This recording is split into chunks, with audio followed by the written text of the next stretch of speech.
Hello friends, अस्सलाम वालेकुम। मेरा नाम सैयद शहजाद है। आज हम देखेंगे फायरबेस। आज मैं आपको बताऊंगा फायरबेस होस्टिंग के बारे में और हम देखेंगे कि फायरबेस पर फ्री होस्टिंग कैसे होती है। जैसा कि आप सब लोगों को पता है कि कोई भी वेबसाइट होती है उसे होस्ट करने के लिए हमें होस्टिंग करनी पड़ती है। अच्छा, हमारे पास कुछ होस्टिंग्स जो होती हैं वो फ्री होस्टिंग होती हैं और कुछ हमें जो है बाई करनी होती है। जो बाई करनी होती है होस्टिंग, वो आपको मैं बताता चलूँ कि जैसे कि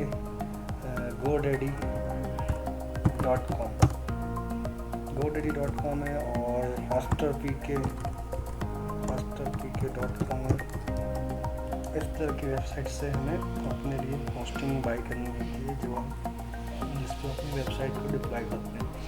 कुछ हमें जो है वेब होस्टिंग्स हमें फ्री प्रोवाइडर होते हैं, जैसा कि फायरबेस होस्टिंग है। फायरबेस आजकल बहुत ज़्यादा चल रही है। उसकी चलने की वजह ये है कि स्टूडेंट्स के लिए बहुत ईज़िली आपको अवेलेबल होती है। अच्छा, आप जो HosterPK से या कहीं से ख़रीदेंगे तो उसके अलग अलग प्राइस होती है, ठीक है। डॉलर्स के अंदर है, ठीक है, ये हॉस्टर के अंदर है। फिर ये आप देखते हैं GoDaddy के अंदर हॉस्टिंग आपको मिल जाती है, डोमेन्स मिल जाते हैं, ठीक है। डोमेन्स अलग बाई करना होता है, होस्टिंग अलग बाई करनी होती है।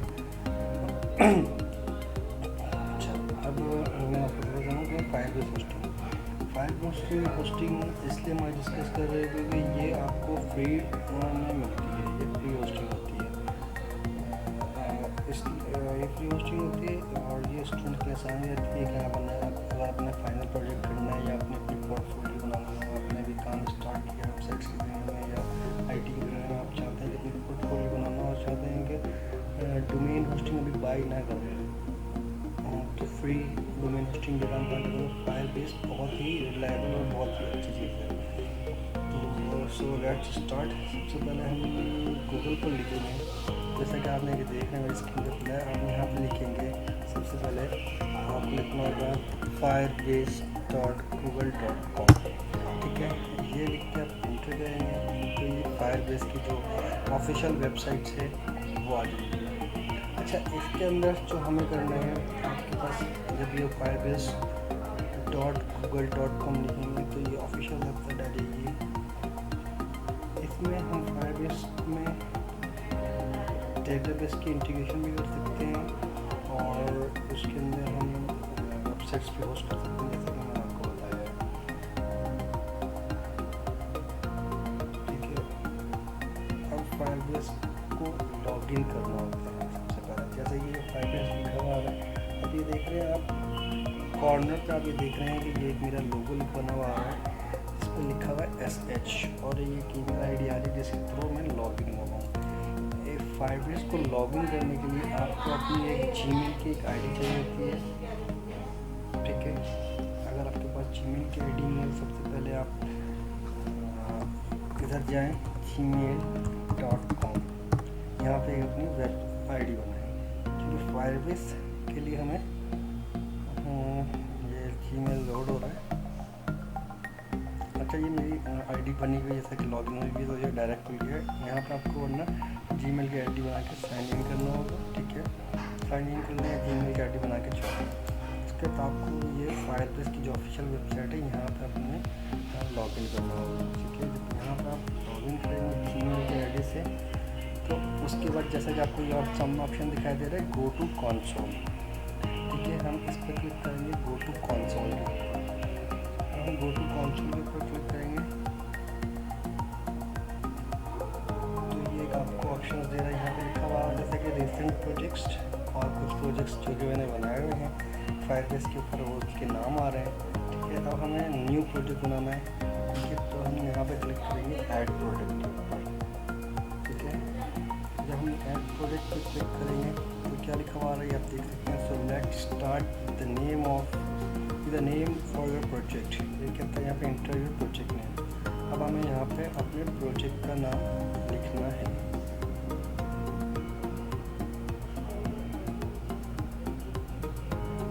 तो यहाँ पे हम लिखते हैं अपने फायरबेस प्रोजेक्ट का नाम, ठीक है। उसके लिए आपने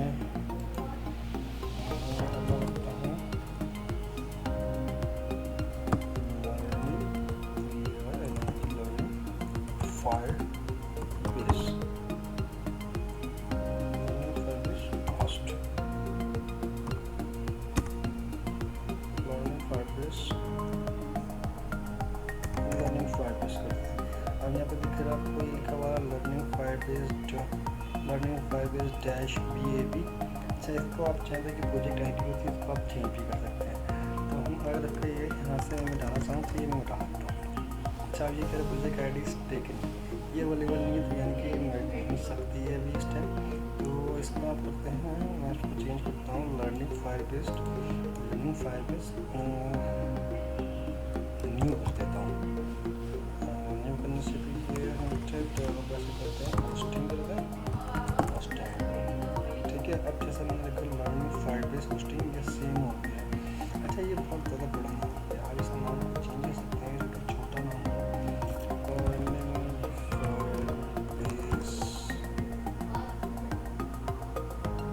बेस की डबल ही कर देता हूँ, ट्रिपल ही कर देता हूँ, लर्निंग फायरबेस। जैसे कि आपने कभी ट्रिपल ही कर दिया मैंने, तो ये ID भी सेम हो गई है, लर्निंग फायरबेस। ठीक है, ये लर्निंग फायरबेस हो गई है। अच्छा, इसके मतलब मैं यहाँ पे क्लिक करना है कंटिन्यू के ऊपर। हम कंटिन्यू पे क्लिक करेंगे तो ये लिखा हुआ देख रहे हैं क्रिएट अ प्रोजेक्ट, यानी कि स्टेप 2 आ गया। ये बोलता है Google analytics for your Firebase project. इधर आपने कुछ करना है, सिंपल कंटिन्यू पर क्लिक करना है। जस्ट कंटिन्यू पर क्लिक करने का ये आपको दिखाएगा कॉन्फ़िगर ट्रिपल अकाउंट। यहाँ पर आपने कुछ भी करना है, यहाँ पर क्लिक करेंगे तो आपको डिफ़ॉल्ट अकाउंट होगा, या तो अगर आपने कोई अकाउंट ऐड किया हो तो आप वो अकाउंट करके उस क्रिएट प्रोजेक्ट के ऊपर क्लिक करें। अच्छा, अगर आप क्रिएट प्रोजेक्ट पे क्लिक करेंगे तो ये थोड़ा टाइम लेगा। ठीक है, अब हम करते हैं ऐसा, देखिए क्रिएट हो रहा है, तो मैं ऐसा करता हूँ कि यहाँ पे स्टेप्स लिख लेते हैं। ठीक है, मैं यहाँ पे एक फाइल बनाता हूँ, ठीक है, फायरबेस स्टेप्स के नाम से। ठीक है, इसको करता हूँ,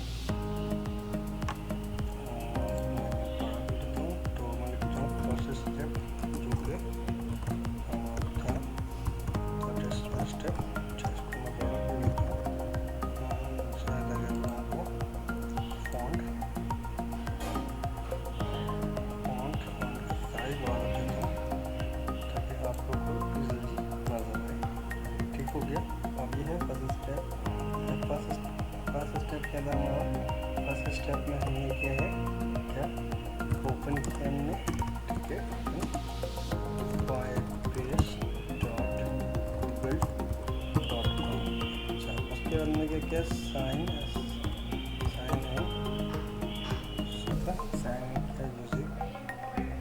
इन करना यूजर योर जीमेल ID, और नहीं है तो क्रिएट करनी है आपने ID। ठीक हो गया।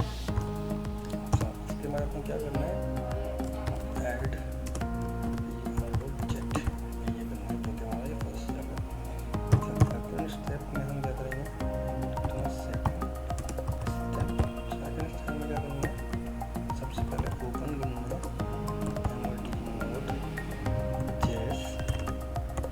node.js.org। आप बताते हैं कि node.js.org क्या करना है। ठीक है, अच्छा, यहाँ पर टाइम। अच्छा, आप ये देखिए, ये क्या देगा, लर्निंग फायरबेस जो मैंने लिखा था वो कह रहा है your new project is ready. ठीक है, इसे आपने कंटिन्यू करना है। ये जो नया प्रोजेक्ट में बनाया है यहाँ पे लर्निंग फायरबेस, ये हमारा आ चुका है। अब मैं इस नाम को कर रहा हूँ कॉपी, ताकि आप लोगों को याद रहे और ईजी रहे। और मैं इसको कॉपी करके इस पर डाल देता हूँ फर्स्ट स्टेप से। ठीक है, हमारा ये URL हो गया। ठीक हो गया, URL अभी एंड में मिलेगा, URL कह रहा हूँ। फर्स्ट स्टेप हो गया। सेकंड स्टेप मैंने लिखा है ओपन करना है node.js.org। तो इधर आपने करना है node.js.org। ये नोड की अपनी ऑफिशियल वेबसाइट है, इसको ओपन करना है। ठीक है, node.js जब आप ओपन करेंगे तो इधर ऑप्शन दिखाई दे रहा है आपको डाउनलोड फॉर विंडोज। दो तरीके दिखाई दे रहे हैं, 12.17.0 LTS। ठीक है, वही 14.3 करंट जो होता है, न्यू फीचर होते हैं, उसके अंदर अपडेट्स आती रहती हैं। तो ये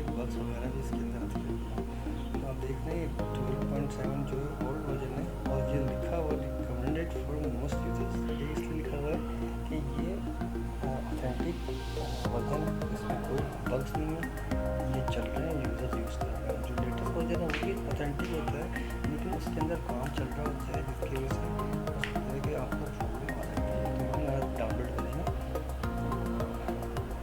एल्ट्रेशन के रिकमेंडेड वर्जन को, हम इस पर क्लिक करेंगे, ठीक है, तो ये डाउनलोड होने लगेगा, डाउनलोडिंग शुरू हो गई।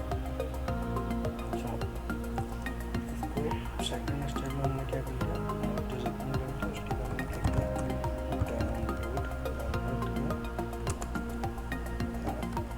स्टेबल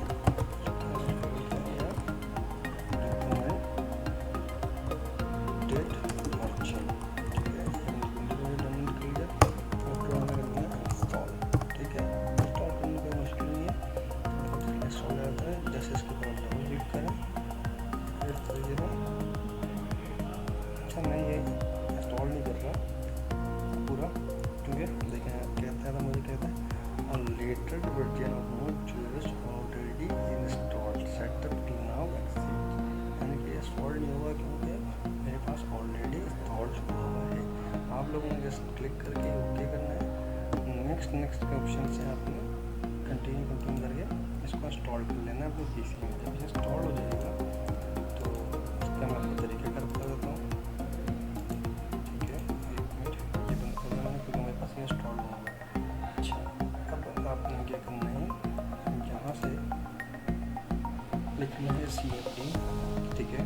जब आप CMD लिखेंगे तो ये कमांड प्रॉम्प्ट खुल जाएगा, इसमें आपने खोलना है रन एज एडमिनिस्ट्रेटर, ठीक है। ये कहेगा ऑब्वियस, इसको यस करके हमने रन एज एडमिनिस्ट्रेटर खोल लेना है। तो ये अब हमारा सेकंड स्टेप कंप्लीट हो चुका है। अब हम आ रहे हैं थर्ड स्टेप के। थर्ड स्टेप क्या हमारा, सबसे पहले हमें करना है ओपन CMD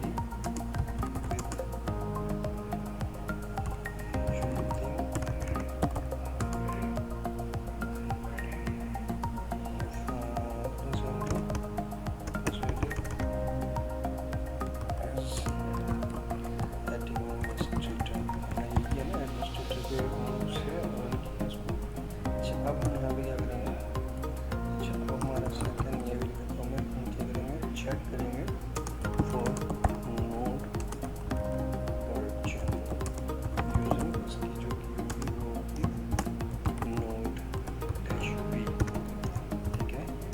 अच्छा, अब मैं बताता हूँ, ये हमने जो बोला यहाँ पे आपने देखा था जब मैं इंस्टॉल कर रहा था मेरे पास के ऑप्शन जो बोल रहा था कि ऑलरेडी एग्जिस्ट। अब मैं जब आप लोग इंस्टॉल कर लें तो आपने चेक करना है कि आया कि आपके पास नॉट इंस्टॉल हुआ है कि नहीं हुआ है। तो उसका चेक करने का तरीका ये है कि आपको लिखना है नोट, ठीक है, स्पेस -v वर्जन। अब मैं इसको एंटर करूँगा तो ये मुझे बताएगा नोड का वर्जन।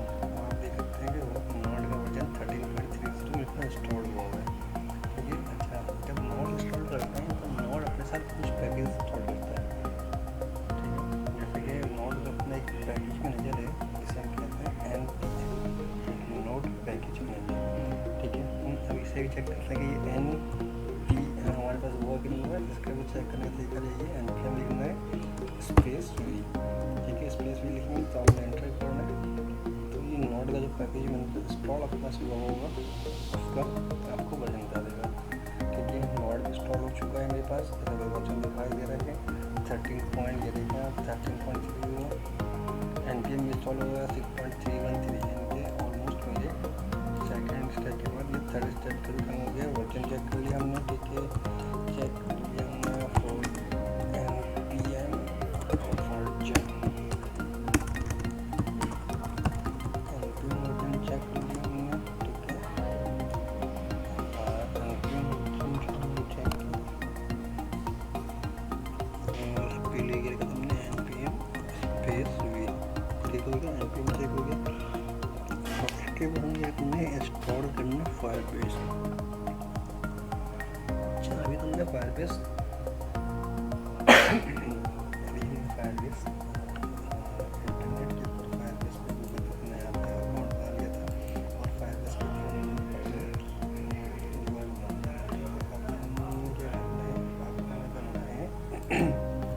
फायरबेस अपने पीसी पे, जो हमारा पीसी है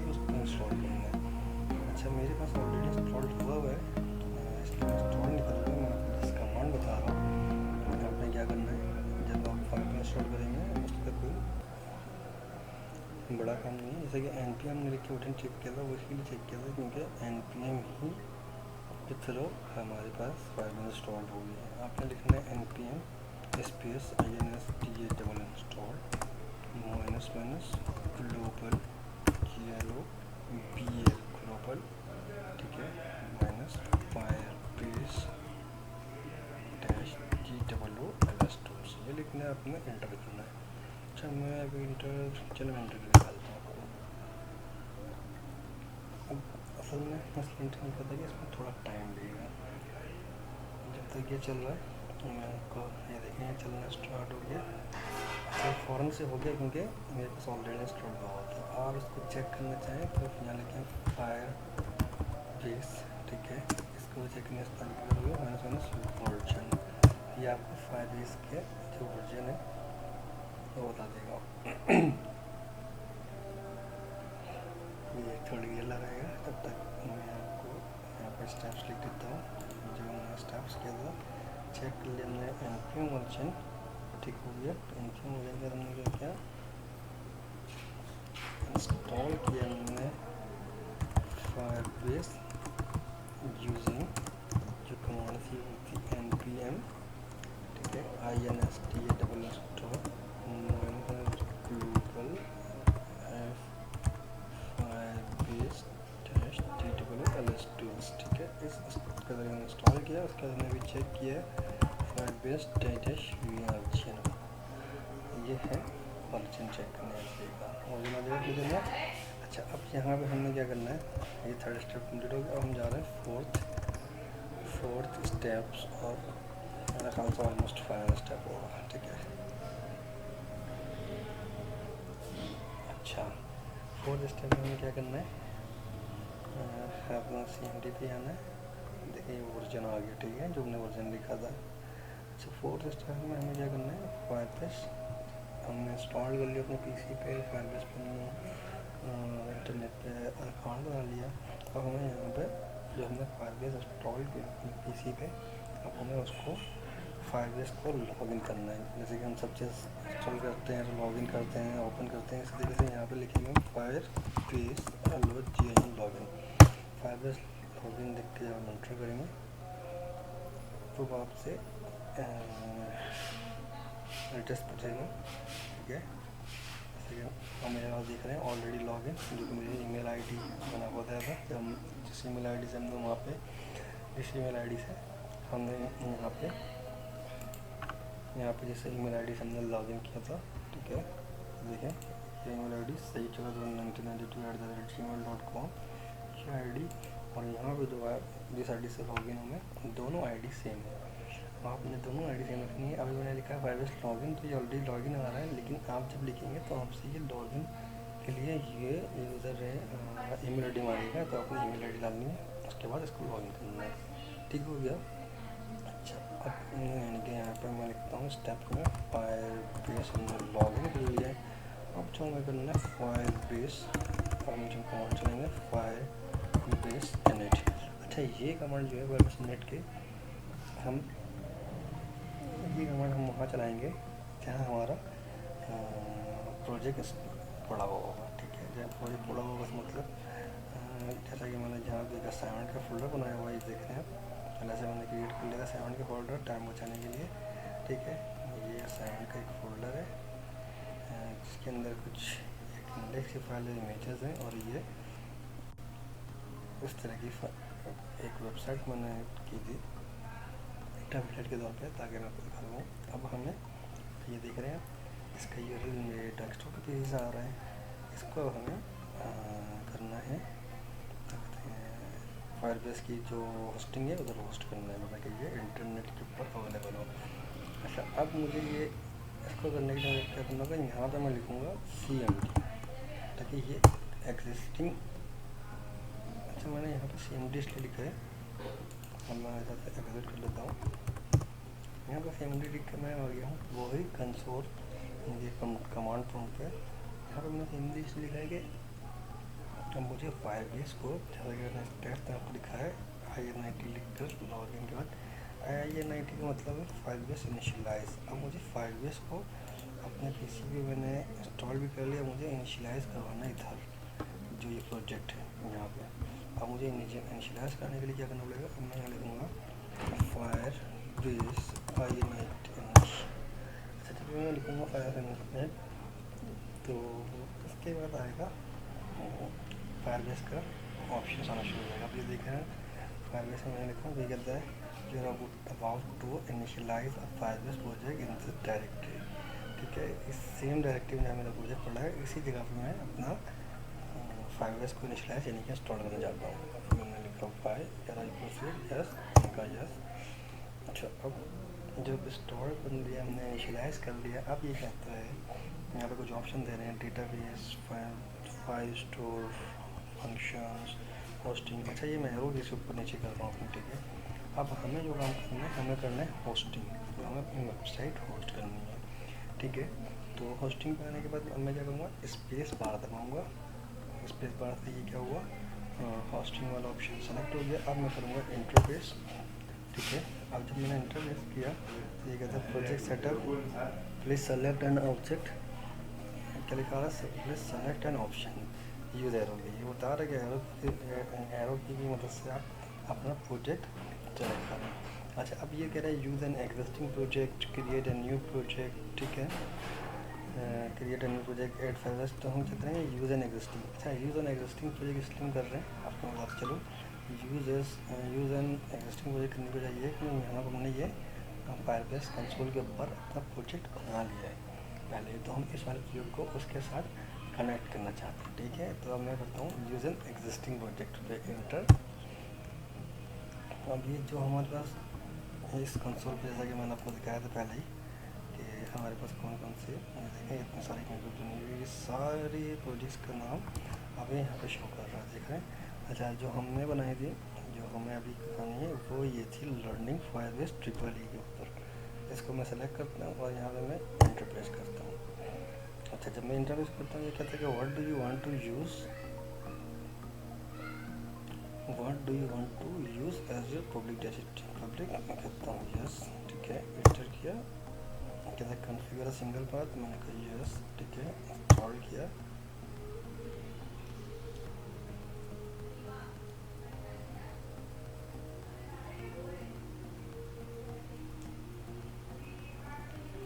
अच्छा, ये कहता है कि फायरबेस इनिशियलाइज हो गया। अच्छा, इनिशियलाइज होने के बाद मैं बताता हूँ कि चेंजेस क्या आएगी। अब जैसे कि हम इस प्रोजेक्ट के अंदर थे, 500 वाले फोल्डर के अंदर थे, और देखें जब पहले मैं था आपके सामने तो उस टाइम में सिर्फ एक इंडेक्स की फाइल थी और ये कुछ इमेजेस थी। अभी आप देख रहे हैं कि ये फायरबेस की फायरबेस जेसन के नाम से आ गई है। ठीक है, गिट इग्नोर है। ये देखिए मैंने वाइल लिखा था ना, वहाँ पर जब मुझे लिखा था while do want to use public, ये कुछ और नाम देना, मैंने वाई प्लेस कर दिया था ताकि वो चेंज हो। तो देखिए वाई आ गया है। अच्छा, ये वाई आ गया। ठीक है, इस पर यहाँ पे एक इंडेक्स डॉट एचटीएमएल की फाइल पड़ेगी। अच्छा, मैं आपको दिखाता हूँ। पहले मैं करता हूँ ये, अब ये जो इंडेक्स डॉट एचटीएमएल की फाइल आई है, इस वाई के फोल्डर के अंदर ये जो सारी चीज़ें हैं इंडेक्स डॉट एचटीएमएल की जो मैंने बनाई और जो इमेजेस है, इनको हमने करना है कट। ठीक है, और ये इस वाई फोल्डर के अंदर जगह कर देना है पेस्ट। ठीक हो गया, रिप्लेस विद स्ट्रिंग करना है। अच्छा, ये स्टेप्स कुछ ज़्यादा हो गए तो अब मैं इसको लिखता हूँ। इनिशियलाइज़ करने के बाद हमने क्या किया, फायरबेस हमने इस ऑप्शन में किया यूज़ एग्जिस्टिंग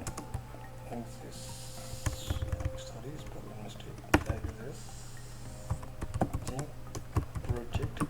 ठीक है, उसके बाद हम लिखते हैं मेक फोल्डर का नाम कर दे सकते हैं। रिप्लेस कर दिया हमने जो इंडेक्स डॉट एचटीएमएल की वहाँ पे फाइल थी उसको विथ और वेब फाइल जो हमारी अपनी फाइल्स थी उसके। ठीक है, अच्छा, इसको करने के बाद अब लास्ट स्टेप है, जब ये चेंज कर देते हैं तो यहाँ पे हमें लिखना होता है सारी चीज़ें बनाने के बाद क्या करते हैं, इंस्टॉल करते हैं। अब यहाँ पे हमें करना होगा डिप्लॉय। ये फाइनल स्क्रिप्ट है, यहाँ लिखना है फायरबेस DEPLOY। अच्छा, मैं आपको एक चीज़ दिखाता हूँ। ये लिख लें हम यहाँ पे Firebase डिप्लॉय।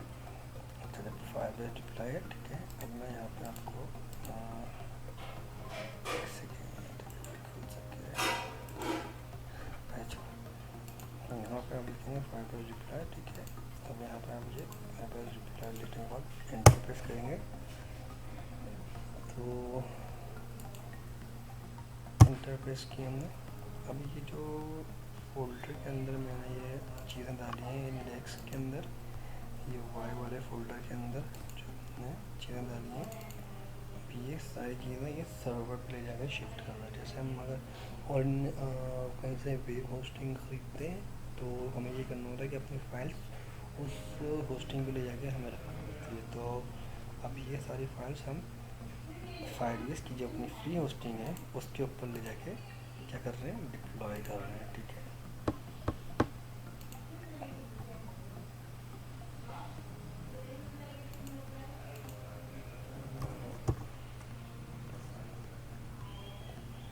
ये फायरबेस डिप्लॉय का कीवर्ड थोड़ा सा टाइम लेगा, ये डिपेंड करता है कि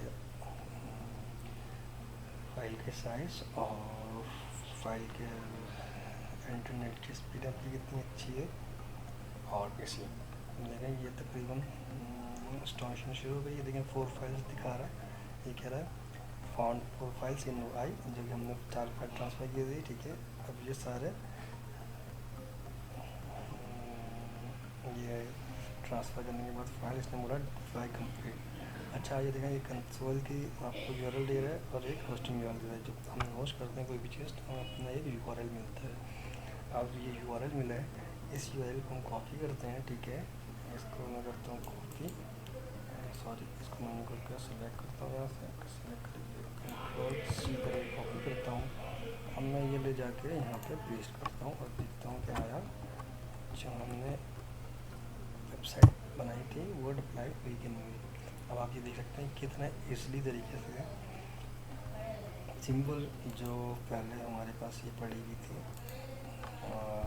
असाइनमेंट के फोल्डर के अंदर जो मैं आपको दिखा रहा था वाई के अंदर अभी index.html के थ्रू, ठीक है। यहाँ से आप ये देखें, पहले मैं आपको यहाँ से दिखा रहा था यूआरएल जो कि मेरे सी टैग में पड़ी हुई थी। अब आप देख सकते हैं कि हमने इसको होस्ट कर दिया ऑनलाइन।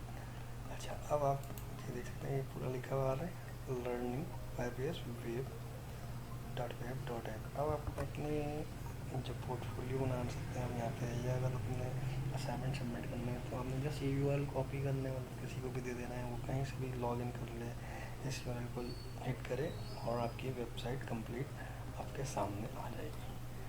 तो दोस्तों अगर आपको मेरी वीडियो अच्छी लगी और समझ में आई हो तो प्लीज़ मेरे चैनल को लाइक करें, सब्सक्राइब करें, और अगर कोई प्रॉब्लम है तो आप मुझसे कमेंट में रब्ता कर सकते हैं। आप मुझे कमेंट करें, मुझे बताएं सेशन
चाहिए हमने